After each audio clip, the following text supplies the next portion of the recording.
Dans cette vidéo, je vous montre encore une fois l'opération 70.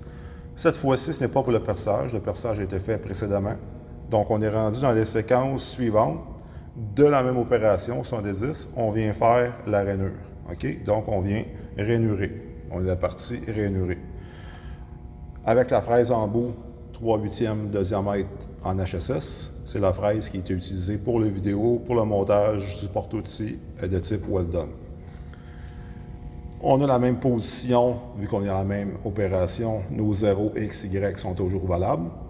Donc, on pourra se servir dans la même référence pour venir effectuer la rainure sur notre pièce. Donc, avec les coordonnées en Y, on va se déplacer à 2.245, en X de 560 pour avoir le point de départ de notre rainure avec la fraise et le centre en centre de notre outil pour la longueur de la rainure, donc un déplacement d'outil de 1.850. Quand on utilise le 0, il va falloir additionner nos valeurs pour le déplacement d'outil, pour une trajectoire à effectuer par rapport au 0. Si on vient réinitialiser le digital à 0 à cette position-là, c'est une façon de faire, mais on vient de perdre notre 0 si j'ai d'autres séquences à faire par rapport à cette origine-là. Donc, avant de commencer la rainure sur la pièce, simplement signaler que la lumière rouge est allumée, ce qui signifie que j'ai neutralisé la sécurisation sur la machine. J'ai eu l'autorisation de le faire selon un protocole, ce qui me permet de faire la vidéo et ne pas être gêné par le garde, ce qui rend la vidéo plus facile à comprendre.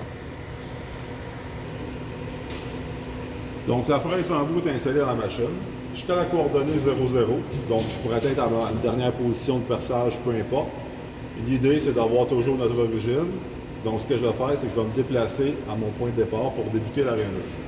Donc, on avait dit qu'en Y, je vais déplacer de 2.245. Donc, avec le volant d'axe Y, je vais me déplacer.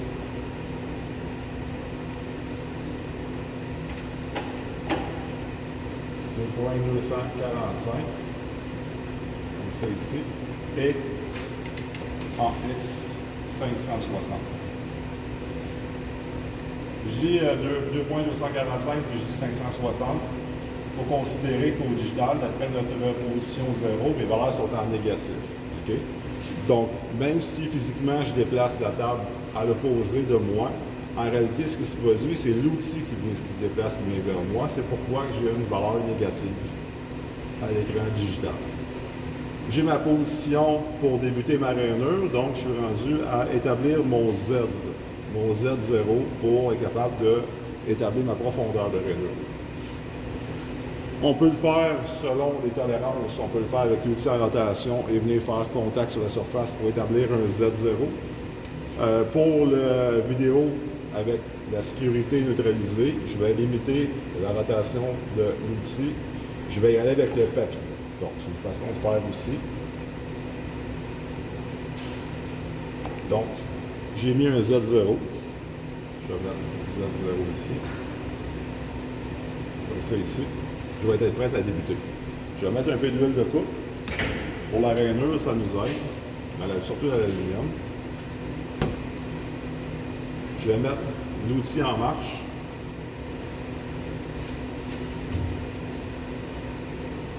Donc, à vous de voir vos paramètres avec la fraise en bout. Donc, je suis à ma position Z, je suis à mes coordonnées XY. Il me reste à établir la profondeur. Pour la rainure, dans ce cas-ci, vu que c'est une rainure qui ne débouche pas de chaque côté de mes surfaces, c'est vraiment une rainure interne.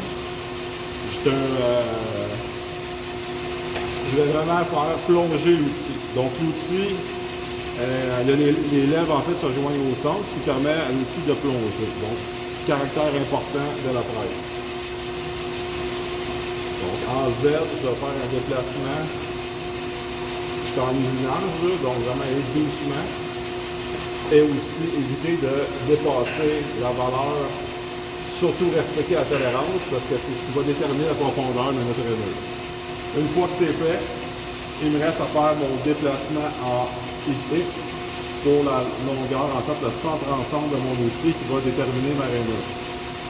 Donc, le calcul, je l'ai fait. Je vais garder ma position d'origine par rapport à ma surface.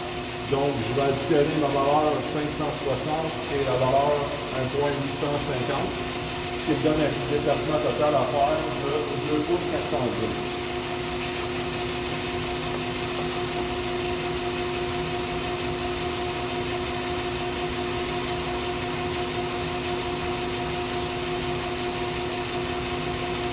On va avoir une avance contrôlée pour l'état de surface.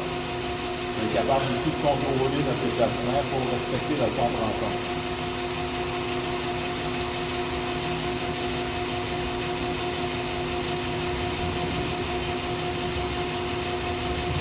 Donc maintenant que j'ai mon outil engagé, avant d'arrêter la broche, je dois retirer pour ne plus être en contact.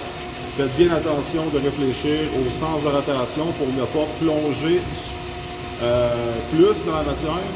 Donc, y aller dans la bonne direction pour vraiment faire un dégagement. Donc, prenez le temps d'y réfléchir pour aller dans la bonne direction.